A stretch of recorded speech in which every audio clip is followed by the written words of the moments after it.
Boleh di tengah, boleh di pinggir. Oke, hari ini kita kedatangan orang-orang keren. Saya baru kenalan tadi, ngobrol-ngobrol dikit. Tapi inspiring banget. Kalau yang di pojok, Jaklot. Siapa yang gak tahu Jaklot? Tahu dong. Kalau yang di tengah tahu Jehian? Wow, masanya banyak. Kumisnya belum tumbuh, habis dicukur, 10 juta followers. Oke, kita langsung aja nih. Ada banyak pertanyaan tapi boleh ceritain dulu nggak? Dari Bang Ucok. Bang, Jaklot, boleh ceritain? Nah, dinyalainnya boleh ke atas? Oke, sip. Jaklot, kapan mulainya? Waktu itu pas mulai iseng-iseng apa emang serius atau gimana? Udah banyak sih di review di YouTube ya. Oke. Ntar lihat YouTube aja deh. Anyway, gue salah satu penggemarnya Menanti. Aduh. Wih, siap. Oke, kalau cerita panjang Om. Ya. Kalau gue mikirnya gini aja. Semua di hidup kita pasti ada peluang yang lewat. Mantep. Masalahnya kita kadang-kadang males ambil peluang itu. Peluang pasti lewat. Lewat. Tapi kita males ngambilnya. Iya, kita nggak mau tuh ngambil tuh peluang. Oke. Iya kan, contohnya ketika saya memutuskan resign dari salah satu media. Iya. Untuk bikin perusahaan sendiri. Iya. Saya ingat ngontrak kantor kecil lah. Cuman ada satu kamar, satu mesin fax.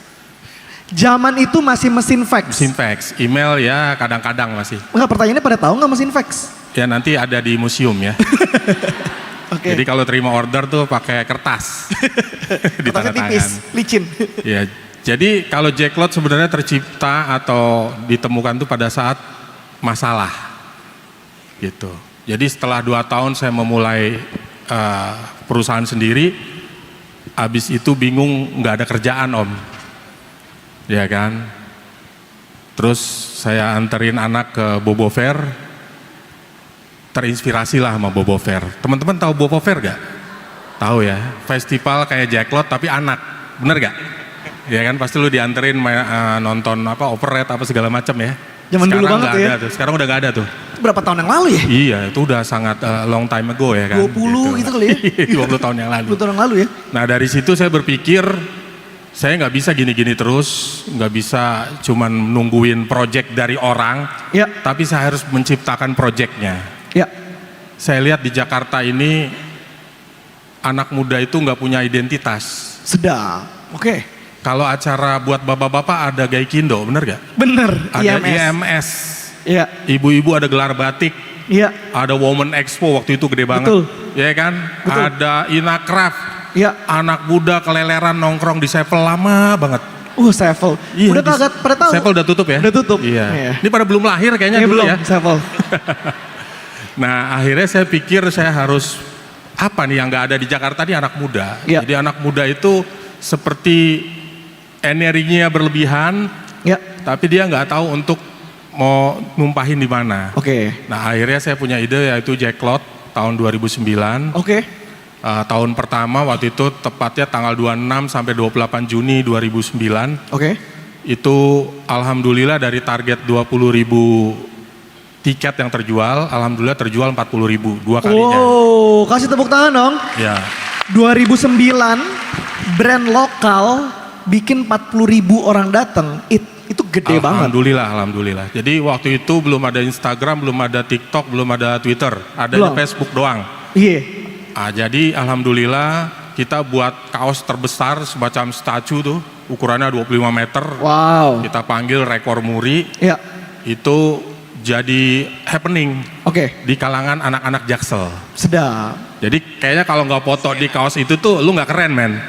Ya kan, jadi sampai heboh ke Tangerang, ke Bekasi, kemana. Jadi itu kayak bola salju. Iya. Kalau nggak ke Jaklot nggak keren jadinya gitu. Iya.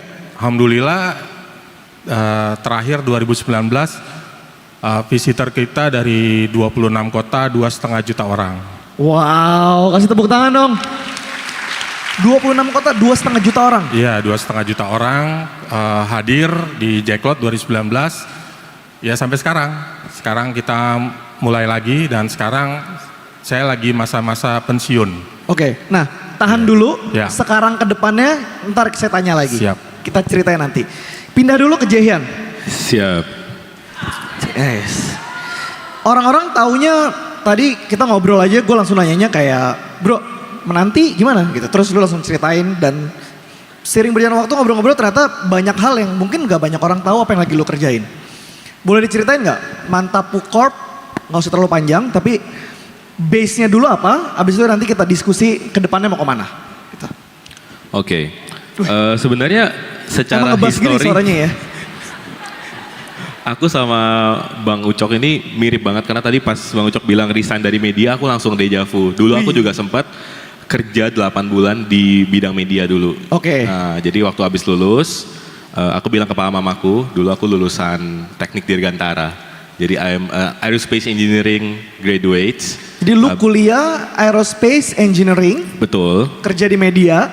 Iya, karena gue bilang ke bokap nyokap kayak papa mamaku kayaknya nggak mau kerja di bidang aerospace. Oke. Gitu. Jadi kayak papa mamaku bilang, oke, boleh, tapi coba buktiin dulu kayak gimana sih kamu nggak kerja di bidang aerospace. Akhirnya aku coba untuk kerja di bidang media selama 8 bulan sambil part time jadi manajernya adik aku sendiri, Jerome Pauline. Oh. Seperti itu. Oke. Nah, jadi we started as a brother yang bikin usaha atau partnership kecil-kecilan. Jadi Jerome jadi YouTuber, dia coba untuk belajar cara ngedit, dia coba untuk gimana caranya ngomong di depan kamera. Ya. Dan aku coba untuk menjadi manajer, belajar dari nol. Sebenarnya bisnis content creator itu seperti apa? Ya. Berhadapan dengan klien seperti apa? Dan akhirnya setelah 8 bulan ngejalanin partnership itu, di tahun 2019, aku ngeberaniin diri untuk menjual content creator ke brand, padahal aku belum kenal sama content creatornya. Gimana? Jadi lu pada datang ke brand bilang gue punya content creator nih. Iya, jadi tapi waktu itu kan kenal content creatornya. benar. Jadi waktu itu aku pergi ke salah satu brand e-commerce di Indonesia. Terus sebenarnya waktu itu untuk bahas campaign sama Jerome. Oke. Nah, tapi pas aku lagi presentasi, terus aku ngelihat di laptopnya dia waktu dia minimize, aku melihat sebuah nama yang menurut aku nggak asing. Nama itu tertulis brandnya X Jang Hansol. Oke. Nah, Jang Hansol. Jadi Jang Hansol itu dia waktu itu adalah seorang content creator orang Korea bikin konten bahasa Indonesia. Jadi dia bisa bahasa Jawa dan penonton Indonesia banyak. Nah, Orang Korea bisa bahasa Indonesia. bisa bahasa Jawa. Jadi dia yang orang Malang itu. Iya, yang di Oh, Malang itu oke. benar. Nah, jadinya aku bilang ke orang Tokopedia, brand e-commerce-nya Tokopedia kalau boleh sebut. Gak apa-apa. Gak apa-apa kan? Aman ya? Karena abis ini CTO-nya datang. Oh benar juga. Oke. Aman, Gitu. oke. Untung pas. Coba enggak. Kita susah. Iya. Aman ya artinya ya? Aman ya? Abis ini CTO-nya ngomong di sini Oke, kok. Tokopedia Iya. aman ya. Tokopedia, Sekali lagi. Tokopedia, oke. Tokopedia. Tokopedia. Tahun depan awas nggak sponsor.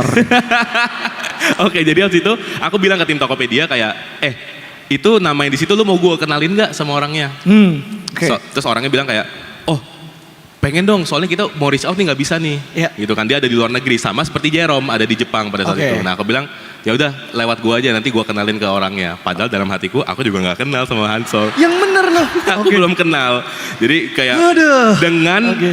bermodal nekat, Iya. aku ambil dead leads. Jadi tadi aku kena banget tuh sama kalimatnya Bang Ucok. Jadi kayak menurut aku itu peluang. Jadi aku melihat deck itu tuh peluang. Aku ambil, terus aku berusaha untuk kenalan sama Mas Hansol. Oke. Bermodalkan deck itu. Dan akhirnya aku berhasil menjalin kerjasama. Dan akhirnya aku jadi manajer Mas Hansol. Dan itulah langkah pertama yang aku ambil. Akhirnya aku memutuskan I'm gonna be a full time content creator manager. Dan akhirnya and so on. Di tahun 2021 kita bikin Mantapu Corp. Sekarang kita handle secara eksklusif yang kita disclose 17 content creator internasional. Dan sekarang Mantapu Corp juga berdiri sebagai holding company atas beberapa brand subsidiary. Oke. Begitu. 17 Content creator. content creator internasional. Yes, jadi kita handle orang-orang, gak cuma orang Indonesia, kita handle juga warga negara asing yang ada di luar negeri yang membuat konten dengan audiens orang Indonesia. Oke, Gitu. keren banget. Kita tepuk tangan dong. Thank you. Nah sebelum lanjut, yang mau nanya tolong siap-siap karena kita akan buka pertanyaan. Bang Ucok udah siapin Ya ada hadiah dari Jacklot Store. Teng-tengan ya. Ya. Ada berapa banyak bang? Ada 4 ya kayaknya. Ada 4, Iya. 2 buat panitia. Enggak ya? Oke. Panitia nanti ke toko aja lah main-main. Oh siap dengan senang hati. Oke, Bang Ucok, gue mau nanya lagi bang. Bang Ucok tuh dari kerja lama bikin Jacklot sampai sekarang, generasi udah berubah. Kira-kira value apa sih yang kira-kira perlu abang kasih tahu untuk teman-teman yang masih muda-muda di sini untuk jadi pegangan kalau mereka mau jadi entrepreneur dan sustain bisnisnya ke depan? Ya pertama kita harus memantaskan diri kita. Oke. Jadi kita harus memantaskan diri kita di masyarakat maupun di dalam Tuhan ya. Iya. Karena Allah tuh pasti pilih orang-orang yang sukses. Ingat, yang milih Allah tuh, bukan kita. Iya. Atau yang milih Tuhan kita, bukan kita yang berusaha. Tapi ketika kita pantas, kita bisa dipercaya. Ya kan kayak Jacklot, Masya Allah udah 15 tahun Om. 15 tahun ya? Iya, Wow. dari 2009, 2008 waktu itu pertama kali kita mulai bentukan. Sampai sekarang nggak ada yang pernah menyangka bahwa Jacklot itu punya valuasi. Wow. Coba oke. bayangin, gua 2009 itu boro-boro tahu apa arti kata valuasi. Taunya Sekarang taunya harga baju. valuasi berapa digit apa segala macam ya kan. Tapi apa karena Allah memantaskan gitu. Makanya kita pantasin diri kita nih. Siap. Dari tindak tanduk kita, apakah kita bisa dipercaya itu juga. Karena once kita bisa dipercaya, itu insya Allah jangankan orang yang dekat sama kita, orang luar pun akan berlomba-lomba untuk bekerja sama kita. Ya. Gitu. Jadi memang itu dulu deh, bahwa kita dipantas ya kan, dari sisi spiritual maupun sisi society-nya gitu loh. Oke. Jadi kalau udah pantas, insya Allah kita akan dipercaya gitu. Lakukan yang terbaik, bagiannya kita, nanti ada Tuhan atau yang lain yang bakalan ngebantuin kita lebih tinggi lagi gitu ya. Betul. Oke, Mantap. mantap. Kita kasih tepuk tangan buat Iya. Bang Ucok. Ini kalau yang ngomong udah 15 tahun bikin bisnis, kalau kita nggak dengerin, kayak ada yang salah gitu ya. Nah, gue mau nanya lagi sama Jehian nih. Kita tektok-tektokan aja ya. Tadi sempat ngomongin kreator ekonomi pas kita udah duduk di belakang gitu ya. Yes. Lu boleh ceritain gak sih bro? Kreator ekonomi itu apa? Terus di sini tuh ada 3.000 orang. Dan gimana 3.000 orang ini bisa take part sama hal yang namanya kreator ekonomi? Atau bisa berdampak hidupnya untuk mereka semua? Alright. Mungkin aku jelasinnya seperti ini ya teman-teman semua. Jadi when we talk about creator economy, kita sering sekali punya pemahaman langsung, oh kalau creator economy nanti kita bicara soal content creating. Kita bicara soal influencer, kita bicara soal YouTuber, oh bikin TikTok, TikToker, ya kan, Instagram celebrity dan lain-lain. Padahal sebenarnya yang dinamakan dengan creator economy itu adalah sebuah movement atau sebuah kepercayaan pelaku industri bahwa sekarang tuh setiap industri mau apapun itu tidak harus media, tidak harus content creating, itu semuanya itu bisa di boost atau bisa di tap pakai creator economy ini. Jadi this kind of variable yang sebenarnya bisa menjadi katalis untuk industri-industri ini bekerja di seluruh dunia, khususnya di Indonesia yang punya banyak sekali marketnya. Jadi ketika kita bicara soal creator economy, aku sebagai mahasiswa aku bisa take part di situ. Aku sebagai orang yang kerja di sebuah kantor, aku pun bisa take part di situ. Aku yang sedang menjalankan sebuah perusahaan pun, aku bisa take part juga di creator economy. Nah jadi it's a big world dan ini sesuatu yang sebenarnya aku lagi coba untuk kayak perkenalkan juga ke semua orang this concept of creator economy karena Indonesia ini punya satu potensi yang besar sekali. Sebenarnya kalau aku mau mengutip salah satu talent aku namanya Jeremy Owen. Kemarin dia ada di acara tentang energi terbarukan. Dia bilang Indonesia ini masalah lingkungannya banyak. Tapi itu berarti potensinya juga banyak. Betul. Terus ditanya, kayaknya nggak nyambung deh. Kok masalah sama dengan potensi? Nah, tapi Jeremy bilang di situ bahwa karena masalahnya banyak, berarti belum banyak orang yang mikirin solusinya. Gitu. Jadi ketika kita berpikir bahwa ini potensinya gede, artinya if you can think about this problem, artinya kamu adalah part of the solution. Gitu. Kamu adalah bagian dari si solusi itu dan kamu bisa jadi one of the first untuk memikirkan solusi itu. Dan itu yang aku percaya ada di kreator ekonomi juga, bahwa belum banyak orang yang menyadari apa yang ada terjadi besok, apa yang kamu pikirin misalnya kayak, kayaknya gue pakai TikTok atau gue pakai Threads misalnya yang baru ya, sekarang kan ada Threads. Aku kayaknya di Threads bikin ini deh. Itu bisa jadi kamu adalah orang pertama sepanjang sejarahnya Instagram untuk membuat sesuatu yang seperti itu. Betul. Entah bentuk tulisan yang seperti apa atau post yang seperti apa. Dan itu menurutku sesuatu yang sangat-sangat menarik untuk kita, apalagi kita generasi muda. There is a long timeline in our kayak productivity duration gitu. Kita masih muda, kita masih produktif dan lain-lain. Alangkah baiknya ya kita bisa masuk ke dalam dunia yang seperti ini. Seperti itu sih. Oke, bro, boleh diceritain nggak teman-teman? Tadi sempat bilang juga Mantapu Corp tuh ternyata vertikalnya banyak. Boleh dikasih tau nggak apa aja sih supaya kebayang bahwa Jaihan nih nggak cuman menanti loh, gitu. Tapi ternyata ada banyak men, gitu. Alright. Malah sebenarnya per tahun 2022 November itu aku udah full time di Mantapu Corp. Jadi I'm acting as a CEO di Mantapu Corp, dan di Mantapu Corp kita establish Mantapu Corp sebagai holding company. Nah, di bawah Mantapu Corp kita invest in several businesses, in content creators yang mau bikin businesses, di students yang merasa mereka punya ide yang mau di-execute, kita ada invest juga di mereka. Dan student itu juga hadir di antara kalian di sini. Wow, oke. Ya, harusnya ya kalau nggak salah. Tepuk tangan dong, ada yang udah join? Iya. Ada, orangnya datang ada di sini, dia ikut juga. Jadi sekarang Mantapu Corp kita berdiri atas 4 entity. Jadi yang pertama ya the talent management itself. Jadi kita jadi manajemen buat beberapa talent. Saya bisa nggak? Bisa. Bisa ya? Bisa banget. Beneran? Iya, nanti submit CV aja ya Kak ya. Oke, boleh. Iya, nanti nomornya. Ini CV-nya, lumayan loh ngomong di depan 3.000 orang. Oh siap. Bisa kan? Sekalian interview. Bisa, iya. Iya, ntar saya izin dulu sama Billy Bun. Oke. Oke, terus yang kedua kita ada production house and studio yang ada di daerah Kemang Utara dan sering banget dipakai buat live TikTok sama beberapa TikToker. Jadi buat teman-teman semua yang mungkin mau cari studio buat live atau buat foto sama keluarga itu bisa di Berinsky Studio namanya. Terus the third one we have this digital agency yang kita percaya open our system to every non-exclusive content creator. Dan ini bakal kita launching di bulan depan sekaligus di ulang tahun keduanya Mantapu Corp di 18 Agustus 2023. Jadi 18 Agustus 2023 stay tune. Yes. Oke. And the last one, ini yang aku bilang tadi, the founder ada di sini, and we invested in them sekitar kayak awal tahun ini. Itu ada di industrinya skincare and makeup product. Buka boot ya? Seperti itu. Enggak buka boot, karena kita belum launching. Oke, ditunggu berarti. Yes. Kasih tepuk tangan, anak muda. Mantap, mungkin 2 tahun tapi dampaknya besar. Balik lagi ke Bang Ucok. Sebelum kita masuk ke sesi 2 pertanyaan aja katanya.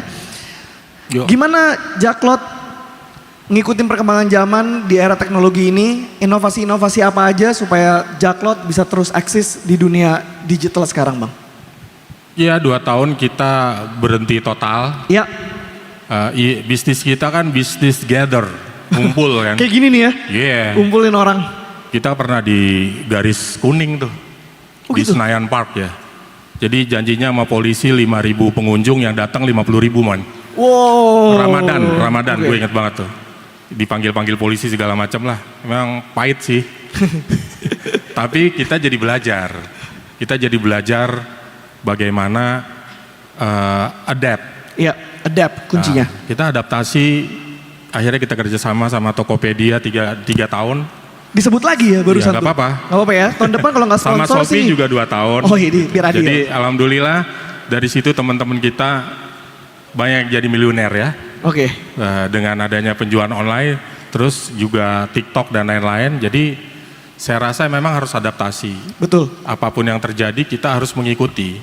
Sekarang mungkin TikTok lagi keren. Lagi hype banget. Ya, lagi hype. Kita nggak tahu nanti ada yang baru. Betul. Ya kan, katanya ada YouTube mau jualan juga, ya kan. Nah, tetap harus dipelajarin semua. Bener tuh ya, bocorannya bener nih. Benernya itu dia. Betul. Hampir pasti tuh ya kan. Oh, ini 2 jagoan udah mangut Iya, berarti gitu. udah bener nih.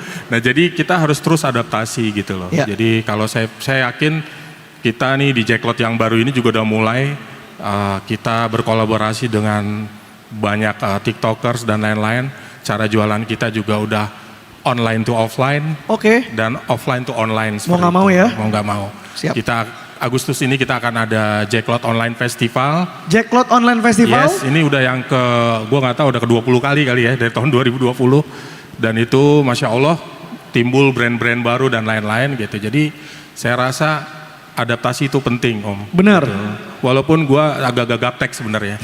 Ya kan? Tapi timnya enggak. Cari ahlinya dong. Betul. Ya kan? Nah. Kayak gitu.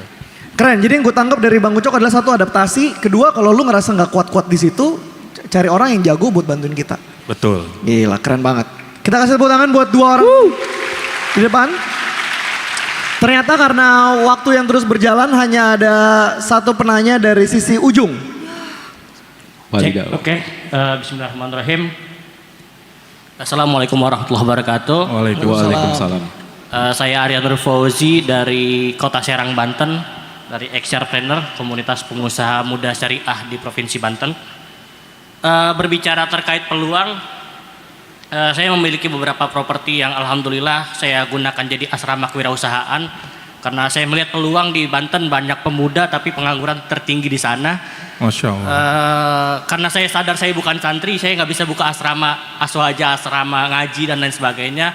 Nah, terkait hal itu, salah satu program kami adalah mencetak para penghuni kosan ini atau mitra kami menjadi konten kreator. Mantap. Nah, sesuai dengan visi kami tentunya yang go syariah, go digital dan go global untuk membantu UMKM bisa maju menjadi pemain halal dunia. Nah, pertanyaannya mungkin kadang kita melihat peluang ini kalau bahasa kita tuh kita ada peluang di depan mata tapi kadang kita ragu. Dan beberapa binaan saya juga mengeluhkan hal yang sama. Mungkin dari para narasumber di depan bisa ngasih tips and triknya untuk gimana sih biar kita berani mengambil peluang gitu. Mungkin itu dari saya, terima kasih. Terima kasih. Berani ngambil peluang, gimana sih? Bang Ucok, habis itu Jehan boleh? Keraguan-raguan itu bisikan seton ya. Waduh. Iya, benar. Waduh. Kita sering dibikin ragu ya kan. Betul. Iya betul. Padahal kalau kita itu yakin itu benar, insya Allah itu halal. Iya. Ya kan. Kita jalanin karena lu mulai, lu nggak mulai, dunia tetap muter. benar. Udah itu aja. Oke. Lu mulai, Keren. lu nggak mulai, dunia tetap muter. Iya. Ketika lu nggak mulai, akan ada orang yang mulai ide lu. Wow. Dan keren lu banget. jadi karyawannya dia. Sedih ya? Iya. Ya kan? Ketika saya 2009 nggak mau mulai Jacklot, akan ada anak Jakarta namanya Billy Boon yang memulai Jacklot. Yang punya dia, terus gue jadi karyawan dia ya kan gitu. Jadi mulai itu cuman mulai bro. Iya. Saya mulai nggak pernah ngomongin duit.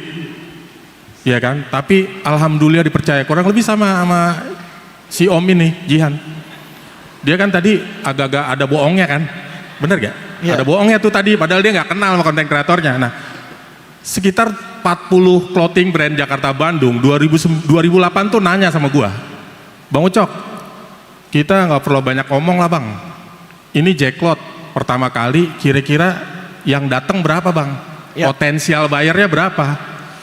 Gua sebut aja 20.000. Habis itu gua bingung. Pulang ke rumah gua ya itu sholat tahajud ya kan. Minta ya Allah gimana supaya 20.000 kan. Terus ada satu anak SMA udah clothing brand, sekarang udah miliuner ya dia ya. Anak SMA dia satu booth bareng 4 brand. Kalau nggak 20.000 gimana bang? Gue balikin duit pendaftaran lu. Janji bang ya, ajak salaman deh. Gue inget banget di sebelah MUS tuh di Blok M. Oke. Salaman dong. Stres lagi kan sampai rumah kan. Nah di situ diperlu pendamping hidup yang kuat, istri yang, ya kan. Di bawah lo hari ini. Betul, karena pengusaha itu masalah terus. Iya. Beda sama pegawai, ya kan. Gajian nih, Iya. segini nih buat belanja. Kalau pengusaha enggak, kadang-kadang, Pak kemarin Parsan baru beli mobil dijual ya kan. Kita baru beli kebun kok dijual lagi gitu. Jadi naik turunnya tuh kita menjerit-jerit ya kan. Iya.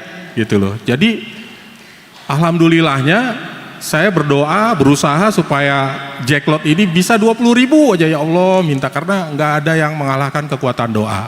Amin. ya kan? Tapi ikhtiar harus.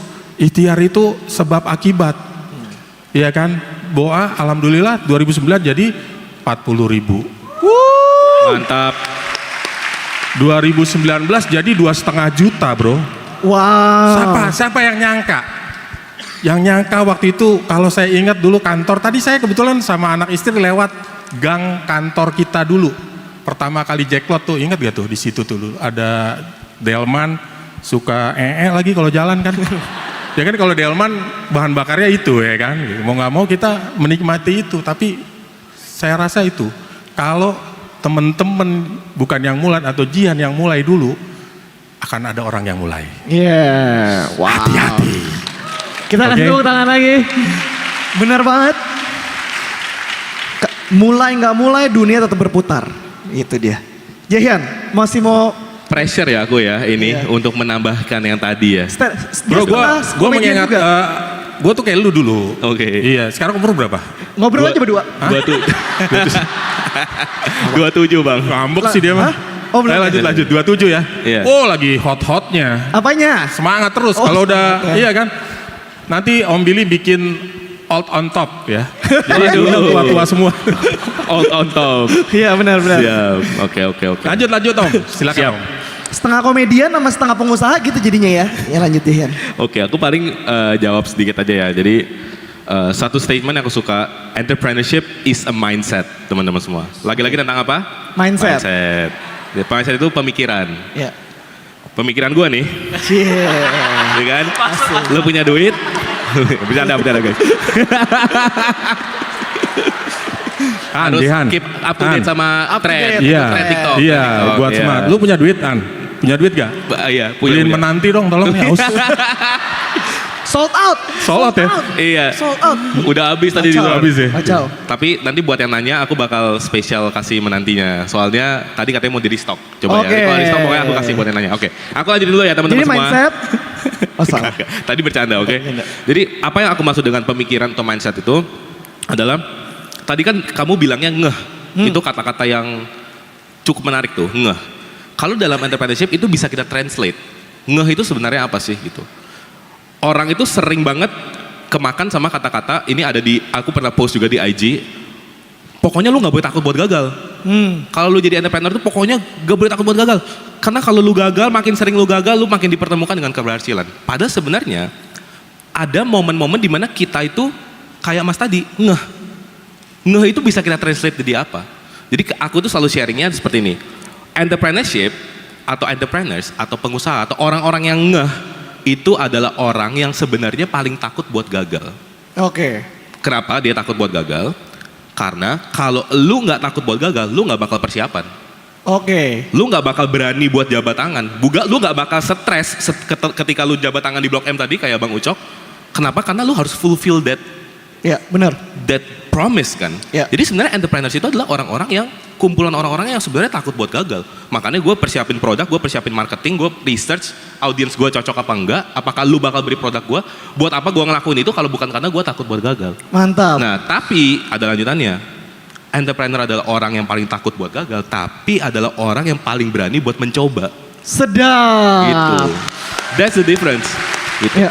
Entrepreneurs takut buat gagal, gue tahu gue bakal ngambil resiko, Ya. tapi either way karena gue udah yakin dan gue paham resource gue tetap mencoba.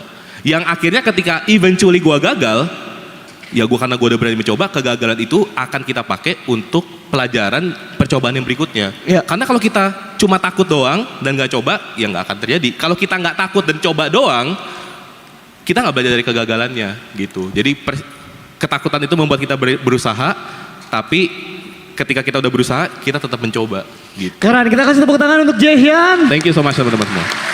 Wow.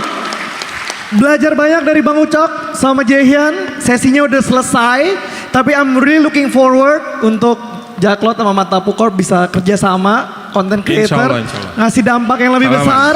Boleh berdiri, plakatnya boleh dikirim. Siap. Ini keren banget ya. Jadi banyak banget tadi pelajaran-pelajaran yang kita dapat. Jangan takut untuk jalan, problem itu lewat-lewat, tapi kita harus solve gitu ya. Thank you. Nah sebelum turun boleh kita foto dulu bertiga?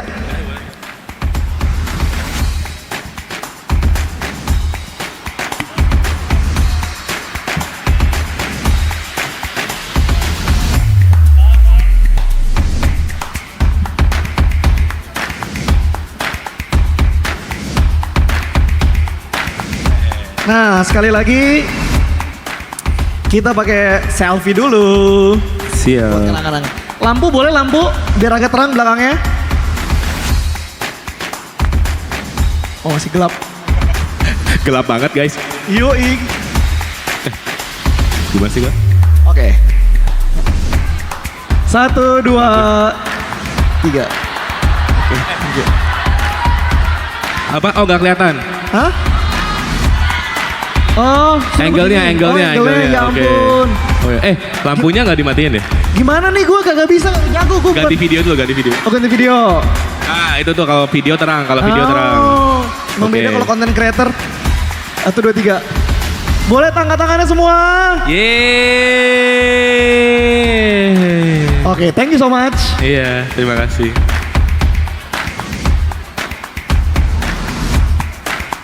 Terima kasih teman-teman semua.